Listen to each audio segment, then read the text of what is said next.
This week was a good week. It was my birthday this week, and you all are so kind, so thank you for all reaching out for wish me a happy birthday.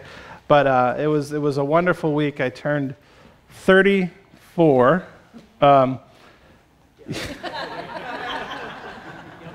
which I guess isn't that old, but it's a whole lot older than I used to be. It was funny, I came into my office on Tuesday, my birthday, and Carol Renwick had gotten me a cupcake and put it on my desk, and Michelle had made me this big breakfast, and I showed up, and I really felt, as soon as I saw it, I knew I shouldn't eat it. And then I got an email from my gym, 24 Hour Fitness, and I opened it, and there was actually a huge picture of a cupcake that said, "Go ahead, indulge yourself, and come work out tomorrow." So I did.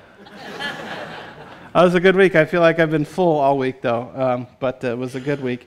But turning 34, I started to think about my life and the words that the Scripture has for us in 1 Timothy today.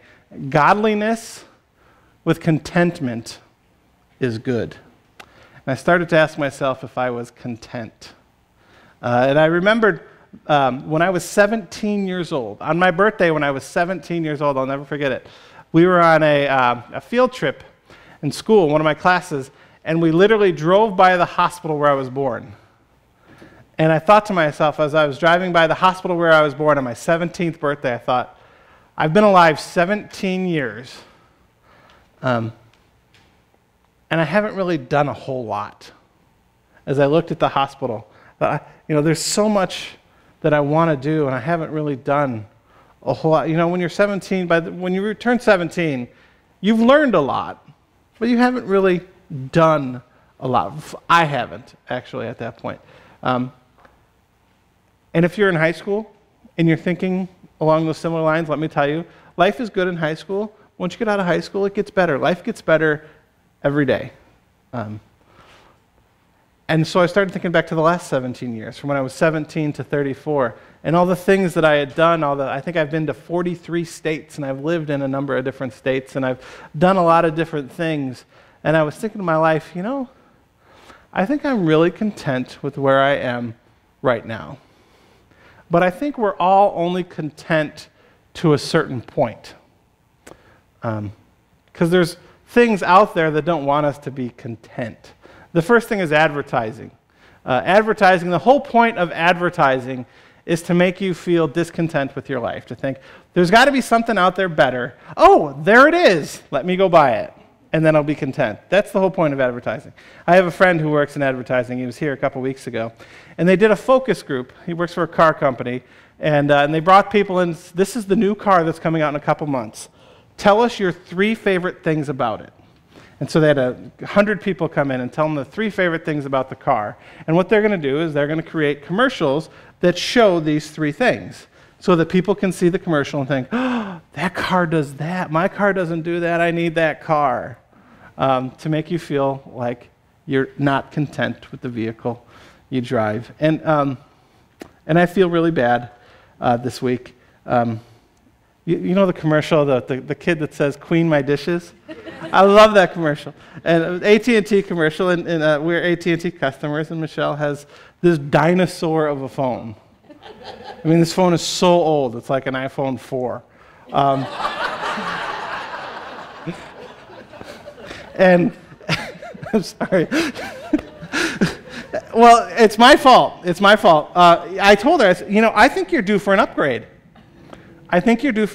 So why don't you go to this, and you can trade them in now, and basically what the cost of a new phone is what they give for a trade. It's like getting a free phone.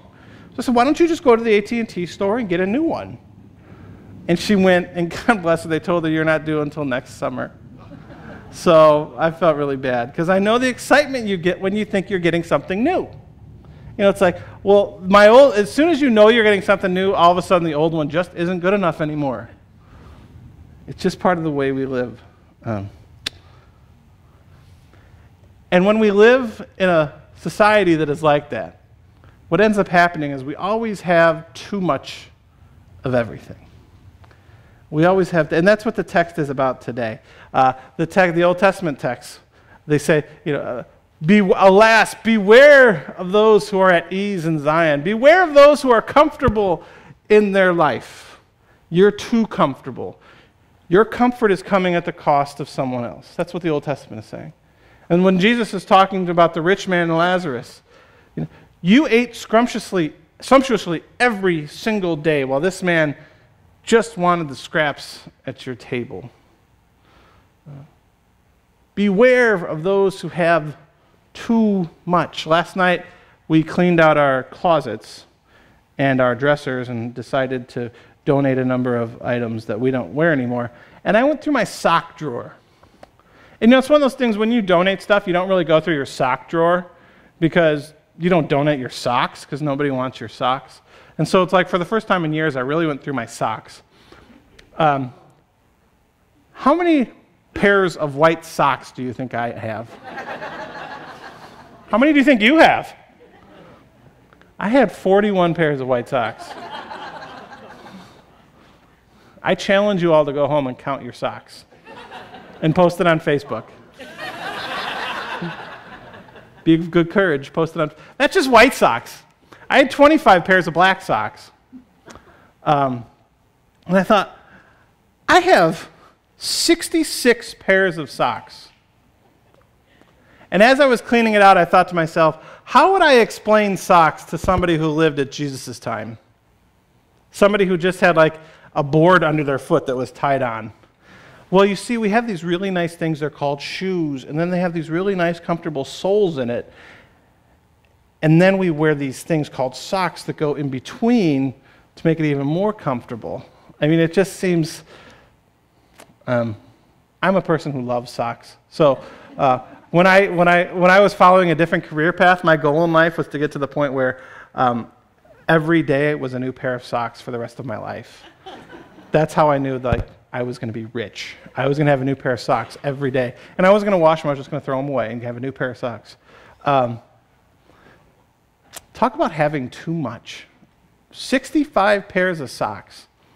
That's not having to do sock laundry for 2 months. It's the world we live in, though. And it's part of what happens when we're never content. I have a friend. His name is Van. Many of you know him. A couple years ago, he gave me this, which I know it's kind of small and you can't really see it. But it was sitting on one of his dressers. Well, I was over his house visiting. We were actually painting his house. I don't remember, some of you were there. And I picked it up and said, what's that? He goes, that's fool's gold. He said, go ahead and take that. You can keep that.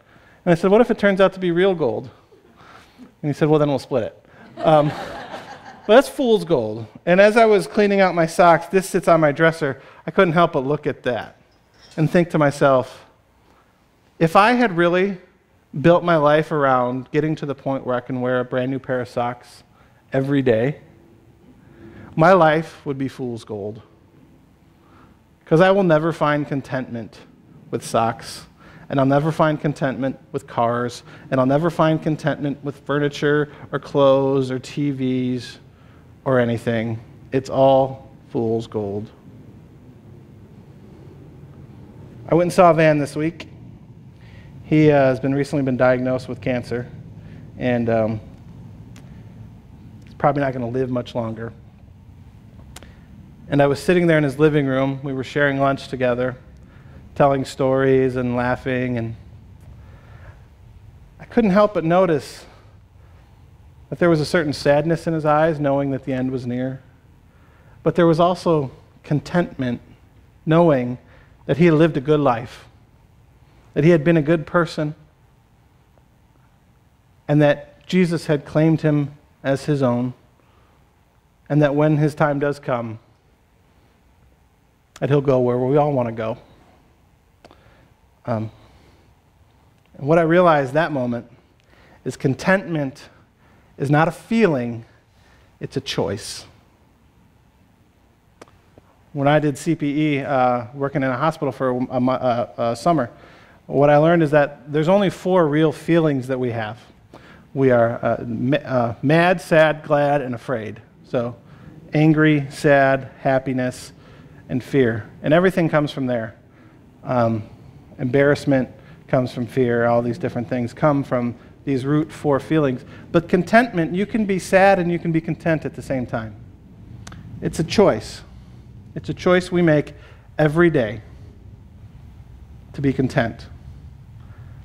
And I think as people of faith, the way that we choose to be content is to fully and completely trust in God. I don't know a more trusting example than my dog Waylon. Last night, as we're getting ready for bed, Michelle was sitting on the bed and Waylon was sitting there, and she was picking stuff out of his hair. And I know it must have been a painful thing for him to go through. It's just an unpleasant thing. But he just sat there because he completely trusts Michelle. And he'll let me pet his face and, rub right between his eyes, and he closes his eyes. And it's, there's just this complete trust with Michelle and I. I don't know if another human being would ever trust us the way that our dog trusts us. And I think we can find contentment if we put that amount of trust in God. If we trust that God's ways are better than our ways. If we trust that God truly is more powerful than death. And if we trust that God's love is truly more powerful than anything on this planet. Because everything on this planet is just fool's gold. Amen.